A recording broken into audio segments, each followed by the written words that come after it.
9 जून को नरेंद्र मोदी की ताजपोशी के बाद वह लगातार तीसरी बार देश की सत्ता की कमान संभालेंगे। हाल ही में संपन्न हुए लोकसभा चुनावों में भाजपा सबसे बड़ी पार्टी बनकर उभरी है। 4 जून को घोषित नतीजों में भाजपा को 240 सीटें आई। वहीं सहयोगी दलों के साथ एनडीए गठबंधन 293 सीटें जीतने में सफल रहा है। आइए जानते हैं कौन कितने समय तक प्रधानमंत्री रहा और किसके पास है सबसे लंबे समय तक प्रधानमंत्री रहने का रिकॉर्ड। प्रथम प्रधानमंत्री जवाहरलाल नेहरू। आजादी के बाद जवाहरलाल नेहरू देश के पहले प्रधानमंत्री बने थे। जवाहरलाल नेहरू ने लगातार 3 बार देश की बागडोर संभाली। पंडित नेहरू 1947 से 1964 तक करीब 17 वर्षों तक प्रधानमंत्री रहे। उन्होंने 16 वर्ष 9 महीने 13 दिनों तक प्रधानमंत्री की कुर्सी संभाली। प्रधानमंत्री पद पर रहते हुए 27 मई 1964 को नई दिल्ली में दिल का दौरा पड़ने से उनका निधन हो गया। इंदिरा गांधी। भारत की पहली महिला प्रधानमंत्री इंदिरा गांधी थी। 4 बार देश की प्रधानमंत्री रहीं। इंदिरा ने 1966 से 1977 तक लगातार 3 कार्यकालों तक देश की सत्ता संभाली थी। 1966 में लाल बहादुर शास्त्री के निधन के बाद इंदिरा पहली बार देश की प्रधानमंत्री बनी। 1967 में हुए चुनाव में जीत दर्ज करके उन्होंने दूसरी बार प्रधानमंत्री पद की शपथ ली। इसके बाद 1971 के चुनाव में जीत दर्ज करके इंदिरा ने लगातार तीसरी बार प्रधानमंत्री पद की शपथ ली। इंदिरा ने 1975 में आपातकाल लगाया।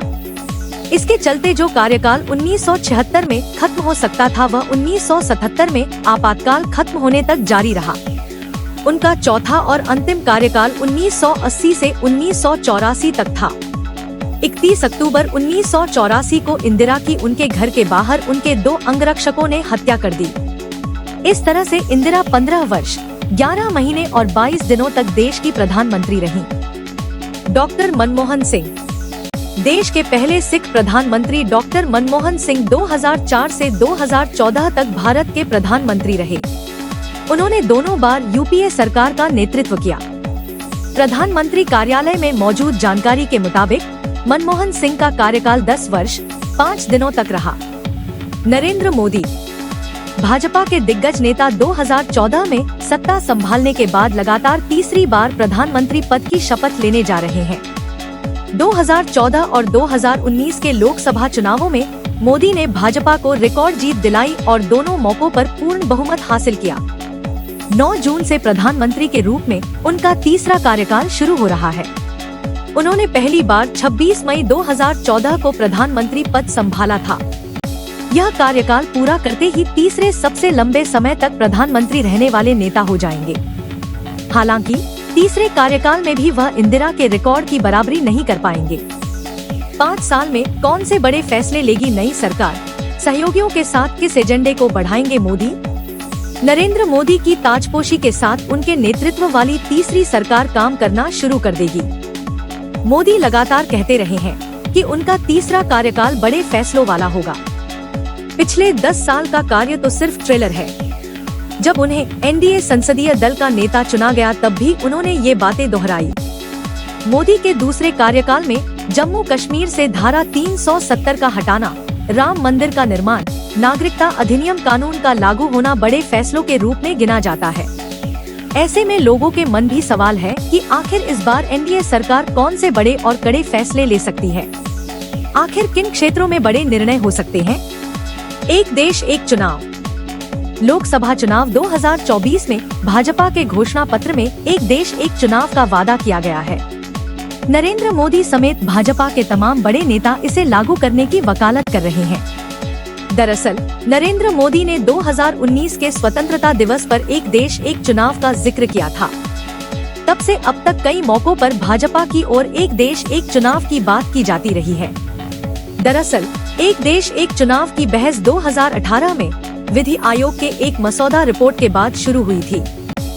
उस रिपोर्ट में आर्थिक वजहों को गिनाया गया था। आयोग का कहना था कि 2014 में लोकसभा चुनावों का खर्च और उसके बाद हुए विधानसभा चुनावों का खर्च लगभग समान रहा है। वहीं साथ साथ चुनाव होने पर यह खर्च 50-50 के अनुपात में बंट जाएगा। फिलहाल पूर्व राष्ट्रपति रामनाथ कोविंद की अध्यक्षता में एक समिति का गठन किया गया है। समिति ने अपनी रिपोर्ट भी राष्ट्रपति को सौंप दी है। अब तीसरे कार्यकाल में एनडीए सरकार इसे लागू करने पर जोर दे सकती है। एनडीए सरकार में प्रमुख दल बन चुकी जदयू ने भी इस पर अपना समर्थन जताया है। समान नागरिक संहिता। देश भर में सबके लिए एक समान कानून करना भाजपा के एजेंडे में रहा है। पार्टी ने 2024 के घोषणा पत्र में इस विषय को रखा गया है। भारतीय जनता पार्टी ने 2022 में हुए उत्तराखंड विधानसभा चुनाव में इसे मुद्दा बनाया था और चुनाव जीतने के बाद इसे लागू भी कर दिया। अब भाजपा के नेतृत्व वाले एनडीए के तीसरे कार्यकाल में समान नागरिक संहिता को आगे बढ़ाने पर जोर दिया जा सकता है। हालांकि इसके लिए सहयोगी दलों का समर्थन जुटाना बड़ी चुनौती होगी। यूसीसी के मामले में जदयू ने भी कहा है कि इसमें सबकी राय जरूरी है। विदेश नीति में यूएनएससी की स्थायी सदस्यता पर जोर। नरेंद्र मोदी अक्सर अपने भाषणों में भारत की वैश्विक नेता के रूप में स्थिति को मजबूत करने पर जोर देते रहे हैं। अपने तीसरे कार्यकाल में मोदी की विदेश नीति के लक्ष्य होंगे संयुक्त राष्ट्र सुरक्षा परिषद यूएनएससी में भारत की लंबे समय से प्रतीक्षित स्थायी सदस्यता को साकार करना। विदेश नीति के मोर्चे पर सरकार यूएनएससी की सदस्यता पर जोर देगी, लेकिन इस प्रयास में संयुक्त राष्ट्र में सुधार भी शामिल है। यूएनएससी में सुधार करना एक बड़ी चुनौती होगी क्योंकि स्थायी सदस्य चीन अक्सर भारत को इसमें शामिल करने का विरोध करता आया है। स्वास्थ्य क्षेत्र में आयुष्मान भारत का विस्तार। तीसरे कार्यकाल में केंद्र सरकार की प्रमुख स्वास्थ्य बीमा योजना आयुष्मान भारत को बड़े आकार में देखा जा सकता है। नरेंद्र मोदी चुनावी कार्यक्रमों में यह कहते रहे हैं कि तीसरे कार्यकाल में बड़े फैसलों के लिए मोदी की गारंटी पूरी की जाएगी। चुनाव परिणाम घोषित होने के बाद भाजपा कार्यकर्ताओं को संबोधित करते हुए मोदी ने भविष्य के लिए अपने विजन को रेखांकित किया था।